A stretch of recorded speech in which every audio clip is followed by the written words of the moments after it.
بن جاتا ہے. بے شک ادنا بھی ہوتا ہے تو اعلیٰ ہوتا ہے, اور اعلیٰ بھی ایسا اعلیٰ ہوتا ہے کہ اپنی جان کے دشمن سے بھی وہ لڑ جاتا ہے, بے شک جان کے دشمن سے بھی لڑ جاتا ہے.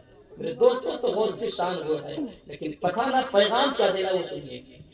غوث کی محفل میں آئے ہیں, ہمیں غوث کی زندگی کو سمجھنا ہے, اور غوث کی زندگی کو سمجھ کر کے ان کی زندگی کی روشنی میں اپنی زندگی کو روشن کرنا ہے. تب ہم کامیاب ہوں گے, اور ہمیں ایسی محفلوں میں بیٹھنا کام آئے گا. وہ نہ صرف کرامت فضیلت سننے سے کچھ نہیں. غوث کی فضیلت کوئی عالم, کوئی مولانا, کوئی مفتی, کوئی پیر صاحب, کوئی حضرت صاحب بیان کرے, اس سے غوث کی کیا شان بڑھے گی؟ غوث کی شان کو تو اللہ نے بڑھا دیا ہے. بے شک بے شک. آپ سنیں گے کہ سننے سے کچھ نہیں ہوگا, غوث کی زندگی کو ڈالنا ہوگا. بس ایک بات کو روشنی ڈالنا ہے, وہ یہ ہے کہ غوث کی محفل میں آپ آئے ہیں, میری ماں بہنیں آئی ہیں, سب کے لیے ایک نصیحت کی بات ہے. وہ یہ ہے کہ ہمیں اپنے گھر, اپنے ماحول اور اپنے سماج کو ہمیں غوث کی زندگی والا بنانا ہے. غوث پاک رضی اللہ تعالیٰ عنہ کی والدہ فاطمہ ام الخیر طیبہ طاہرہ تھی.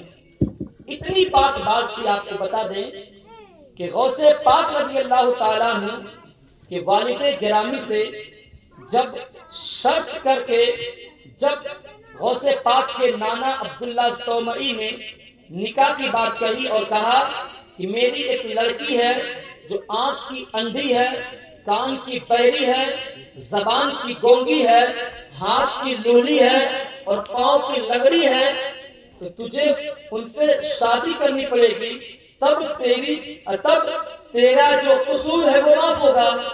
غوث پاک کے والد تیار ہو گئے, حضرت ابو صالح موسیٰ جنگی دوست تیار ہو گئے, شادی ہو گئی. شادی کے بعد دلہن کے کمرے میں گئے.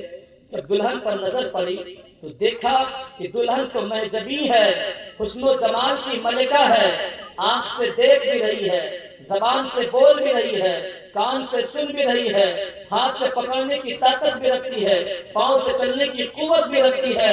حضرت ابو صالح موسیٰ جنگی واپس پلٹے, عبداللہ صومعی کی بارگاہ میں آئے اور کہا آپ نے جس لڑکی سے میرا نکاح کرایا ہے وہاں کوئی اور لڑکی موجود ہے, جس سے آپ نے میرا نکاح کرایا وہ موجود نہیں ہے. آپ نے کہا کہ نہیں, وہی لڑکی موجود ہے جس سے تیرا نکاح ہوا ہے. تو انہوں نے کہا کہ پھر جس سے نکاح میرا کرایا ہے وہاں تو اس صفت کی لڑکی موجود نہیں ہے. آپ نے فرمایا یقیناً وہی لڑکی موجود ہے جس سے میں تمہارا نکاح کرایا ہے. آپ نے فرمایا آپ نے یہ کیوں کہا تھا کہ وہ آنکھ کی اندھی ہے, آپ نے یہ کیوں کہا تھا کہ وہ کان کی بہری ہے, آپ نے یہ کیوں کہا تھا کہ ہاتھ کی لولی ہے, زبان کی گونگی ہے, پاؤں کی لنگڑی ہے. حضرت عبداللہ صومعی کہتے ہیں میں نے اپنی بیٹی طریقت مصطفیٰ کی روشنی میں نے پالا ہے. میں نے اندھی اس لیے کہا تھا کہ اس نے آج تک کوئی غلط نہیں دیکھا ہے. میں نے گونگی اس لیے کہا تھا کہ اپنی زبان سے اس نے غلط نہیں بولا ہے.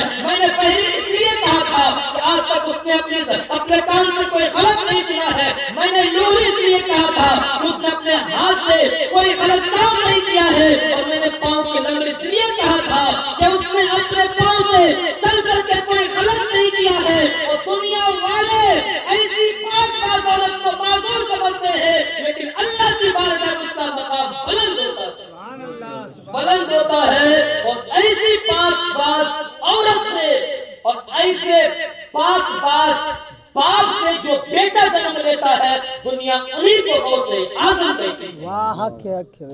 واقعی سے غوث پاک کے والد اور والدہ کی زندگی سے درس ملتا ہے.